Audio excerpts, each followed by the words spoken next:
Olá, alunos, sejam todos bem-vindos. Sou o professor Gildavan Silva. Estamos aqui trazendo para vocês mais uma videoaula do nosso conteúdo de Física do primeiro ano. Hoje nós vamos dar continuidade aos conceitos de cinemática que nós iniciamos no módulo passado. E como nós estamos iniciando um novo módulo nesse primeiro bimestre, nós vamos dar continuidade ao assunto onde nós paramos. Nós paramos exatamente aqui, falando sobre movimento e repouso. Hoje nós vamos definir, esses conceitos, o que é o conceito de movimento, o que é o conceito de repouso, tá? Então nós temos aqui as definições que diz que o movimento é o fenômeno físico no qual um móvel muda de posição com o passar do tempo em relação a um referencial adotado. Já o repouso é o fenômeno físico no qual o móvel mantém a mesma posição no decorrer do tempo em relação a um determinado referencial. Então você vê aí que tanto o movimento quanto o repouso, para a gente definir o conceito de movimento e repouso, nós precisamos de um referencial, certo? Então isso quer dizer que o movimento e o repouso, eles são conceitos relativos, ou seja, depende do referencial. Então quer dizer que um móvel ele pode estar ao mesmo tempo em movimento e repouso. Isso só vai depender do referencial adotado. Então por isso que eu trouxe aqui esses três desenhos, duas motos e uma casa, para exemplificar exatamente essa diferença entre movimento e repouso, tá? Outra coisa que a gente vai perceber também na diferença é que o movimento, o móvel, ele muda de posição com o passar do tempo. Já no repouso, ele mantém a mesma posição no decorrer do tempo. Então vamos entender isso através dos desenhos, como que isso funciona. Então, digamos que aqui nós temos duas motos em uma estrada, estão em movimento, digamos assim, no nosso conceito, elas estão em movimento, mas para a física, elas podem estar em movimento e repouso. Então, vamos dizer que elas estão andando aí, estão fazendo um percurso. Então, digamos que essa moto aqui, ela está com uma velocidade de 90 km por hora, tá? Está correndo bem, 90 km por hora. E a outra moto também está com a mesma velocidade de 90 km por hora. Então, o que nós podemos dizer aqui? Que tanto a segunda moto como a primeira moto, tanto faz. Nós podemos dizer que a moto 1 aqui, vamos chamar de moto 1, e moto 2, a moto 1, em relação à moto 2, ela está em repouso, vice-versa, tanto faz. Uma está em repouso em relação à outra. Por quê? Mas elas não estão correndo? Eles não estão fazendo um percurso numa estrada? Sim. Mas para a física, movimento nem sempre quer dizer isso. Tá? Então aqui nós estamos dizendo que as motos, mesmo em movimento, mas elas estão em repouso. Mas que tipo de referencial que nós estamos adotando? A outra moto. Então a primeira está em repouso em relação à segunda, ou a segunda está em relação à primeira. Porque a velocidade é a mesma. E com isso, você vai manter a mesma posição no decorrer do tempo. Porque ambas estão à mesma velocidade. E com isso a mesma aceleração, movimento uniforme, aliás, aceleração constante, elas estão em movimento uniforme, e com isso a moto 1, tá? A moto 1 está em repouso em relação à moto 2. Então, o conceito de repouso é isso, é quando não há diferença entre elas, né? A distância entre elas, manter a mesma posição no decorrer do tempo. Beleza? Agora, digamos que as motos estão aqui passando uma estrada e aqui tem uma casa, certo? Então, já em relação à casa, certo? Em relação à casa, elas estão em movimento. Porque a casa, elas vão passar, a casa vai continuar lá. Então, à medida que elas se aproximam da casa, vai havendo o quê? Uma mudança de posição. Quanto mais elas se aproximam, mais perto vai ficando da casa, né? Até passar por ela e depois continuar o caminho, que vai continuar mudando de posição, né? Vai ficando mais próximo, quanto mais se aproxima, depois vai se afastando em relação à casa. Então, tanto a moto 1 como a moto 2, elas estão em movimento em relação à casa. E a casa também está em movimento. Olha como é que são as coisas. A casa não está parada aqui, né? Mas a casa também está em movimento em relação às motos, porque está havendo mudança de posição. Quando a gente fala mudança de posição, não é que a casa está saindo do lugar, mas é porque o espaço entre elas vai diminuindo, entre ambos. Vai diminuindo esse espaço, quanto mais as motos se aproximam, depois essas motos se afastam, então você vai tendo mudança de posição. A casa está no mesmo lugar, mas a casa está em movimento também em relação à moto, tá certo? Então, nesse caso, nós podemos concluir que a casa está em movimento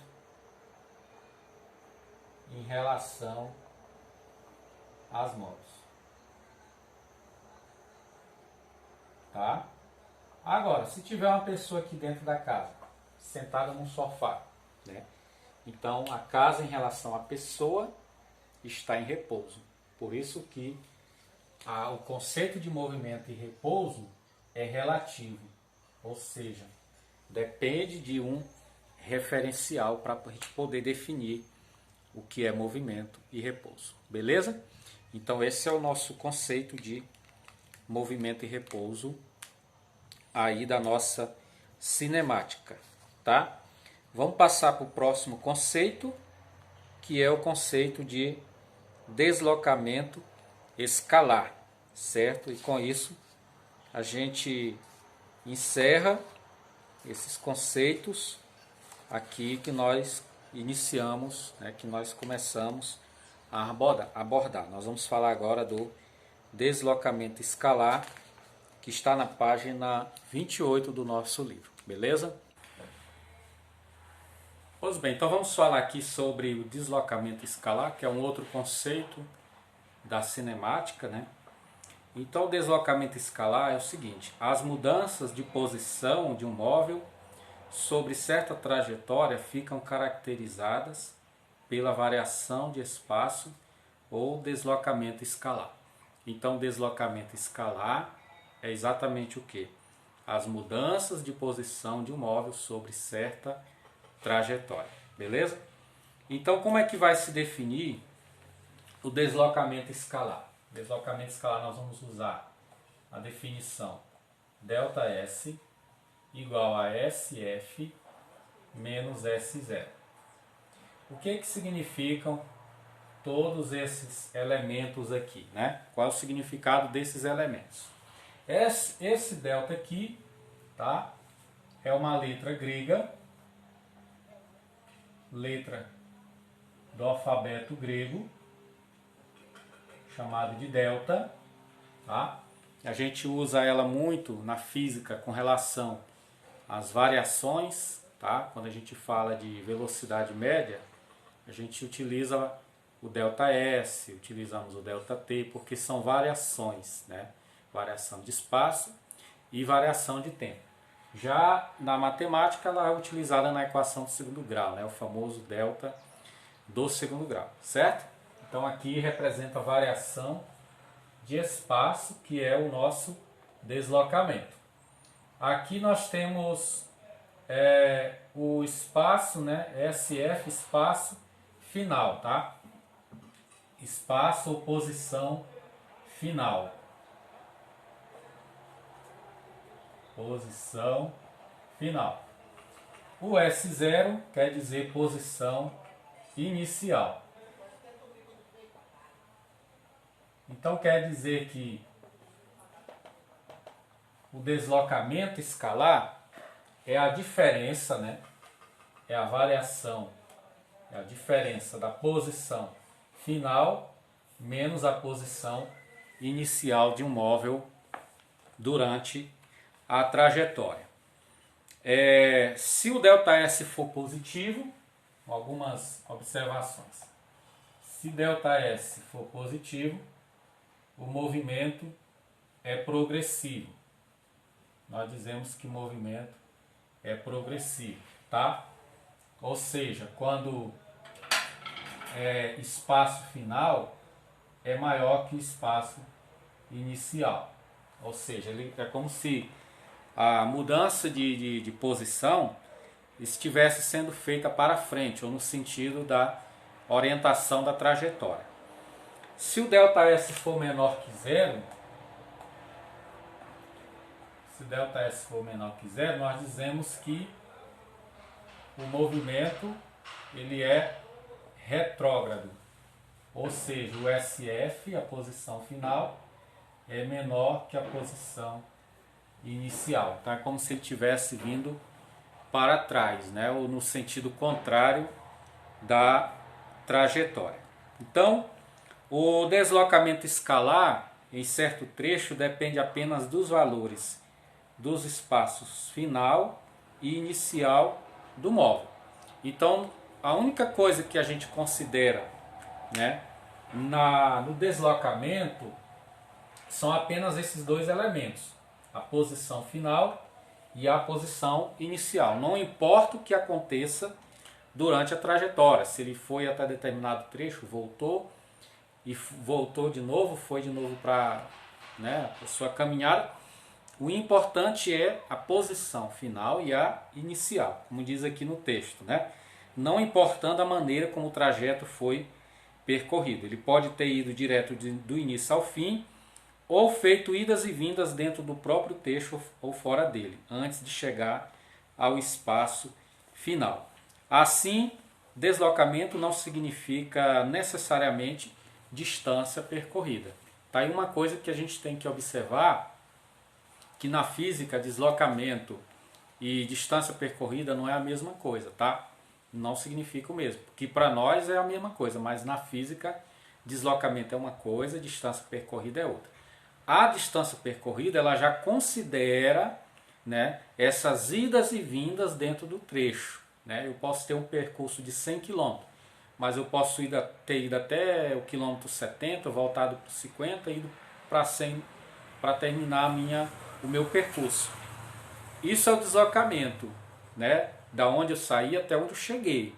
Agora, a distância percorrida considera todas essas idas e vindas, tá? Essa é a diferença que nós temos aí. Então vamos ver um exemplo. Então aqui está o nosso exemplo, né?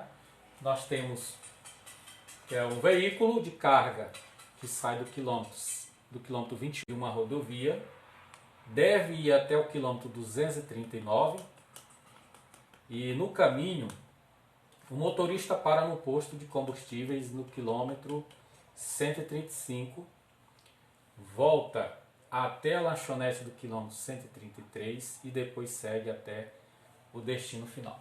Então você está percebendo aí que existe idas e vindas no trecho, né, como foi falado.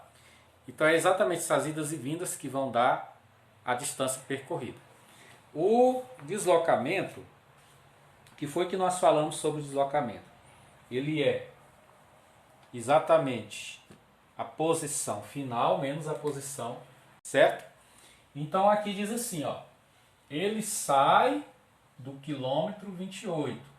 Se ele está saindo dessa posição aqui, é porque essa é a posição inicial. É o ponto de partida, né? Sai do quilômetro 28. E de uma rodovia deve ir até o ponto de chegada. Certo? Então esse aqui é o nosso SF, posição final. Então tá fácil você identificar que SF é a posição final 239, S0 é a posição inicial, quilômetro 28. Então, o deslocamento do veículo vai ser 239 menos 28.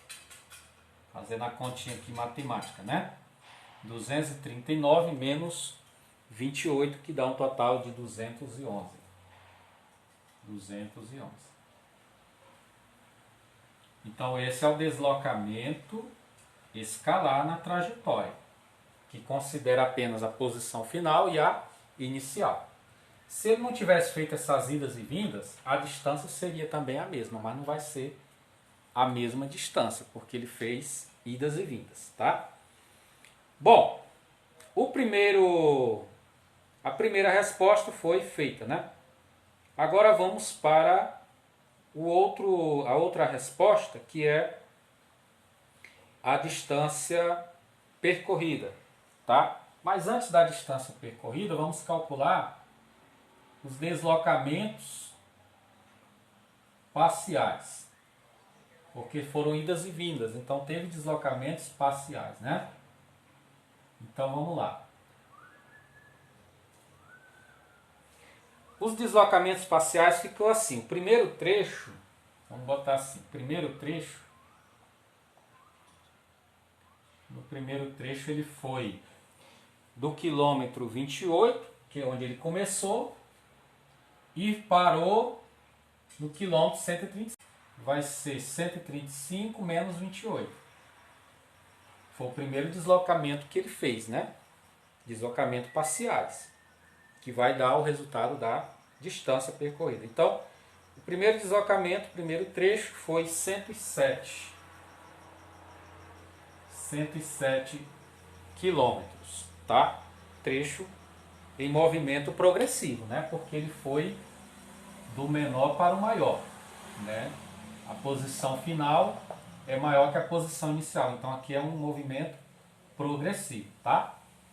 Vamos lá, segundo trecho. No segundo trecho, ele foi do quilômetro 135, né, porque ele parou aqui no quilômetro 105 e voltou para o quilômetro 133. Então, se ele partiu daqui e terminou aqui, essa é a posição final. Então, esse aqui vai vir primeiro. 133 menos a posição inicial 135. Então, você está vendo que a posição final é maior que a posição inicial. Isso vai dar negativo, né? Vai dar menos 2. Então, o movimento é retrógrado, porque o deslocamento é menor que zero. Então, menos 2. E o terceiro trecho do deslocamento parcial, que ele fez entre esses trechos, ficou aonde ele parou no quilômetro 133, né? E termina a viagem, né? E depois segue até o destino final, que é esse daqui, 239. Então, posição final 239 menos a posição inicial 133, que dá um total de 106 quilômetros, certo? Aí nós temos um movimento progressivo, tá bom? Bem, então, os deslocamentos, vamos somar, se a gente somar todos os deslocamentos, então se você somar aqui, né, 106 mais 107, vai dar 213, tirando 2 vai dar 211. Então você está vendo aí, ó, que o deslocamento escalar é a soma de todos os deslocamentos parciais, né, que ele foi feito dentro do trecho, ok? Então essa conta bateu. O deslocamento total é igual à soma dos deslocamentos parciais. Para conhecermos a distância percorrida pelo veículo, temos de somar todos os módulos dos deslocamentos parciais. Agora, vamos calcular a distância percorrida. Então, a atividade com certeza vai pedir, você vai fazer esse processo, né? A distância percorrida é o módulo de todos os deslocamentos. E módulos são essas barras verticais aqui. Tem que trabalhar em módulo porque a distância é um valor absoluto, tá? Ou seja, não tem valores negativos, porque o deslocamento ele pode dar positivo e negativo. Agora a distância não pode ter valor negativo. Por isso usamos o conceito de módulo para que a distância seja sempre positiva, tá? Independente do valor ser negativo ou positivo. Então os módulos, as distâncias, a distância percorrida vai ser o módulo dos deslocamentos parciais. Aqui são deslocamentos parciais. Primeiro trecho, segundo trecho e terceiro trecho. Então no primeiro nós tivemos 107, no segundo menos 2, e no terceiro 106, no terceiro trecho. Tá? Eu não coloquei ΔS, ΔS1 aqui, mas tá? Entendo que a ΔS1 é o primeiro, ΔS2 é o segundo, ΔS3 é o terceiro. Tá? Bom, tudo isso aqui em módulo, o módulo de um número é o próprio número, tá? Então aqui no caso, módulo 107 é 107, o módulo de menos 2 é 2, sem sinal, tá? Porque o módulo torna o número positivo. E o módulo de 106 é 106. E quem já está positivo continua positivo. Bom, então somando aí nós temos 107 com 106 com 2 dá 215 quilômetros. Então, o que foi que eu falei no começo? Que a distância percorrida não é a mesma coisa que o deslocamento escalar. Então você está vendo isso como prova, né, nos cálculos que a gente fez aqui. O deslocamento deu 211 mais, porque a distância percorrida considera as idas e vindas dentro do trecho, né, percorrido, dentro da trajetória. Já o deslocamento escalar não, ele só considera a posição final e a posição inicial. Beleza? Então é isso, pessoal, na aula de hoje, que nós falamos aqui sobre movimento e repouso e também falamos sobre deslocamento escalar, certo? Assista essa videoaula, dê uma olhada no livro, certo? Dê uma olhada no material que a gente vai disponibilizar e na próxima semana estaremos aqui com mais um conteúdo falando sobre velocidade escalar média, tá? Até a próxima, fiquem com Deus e bons estudos.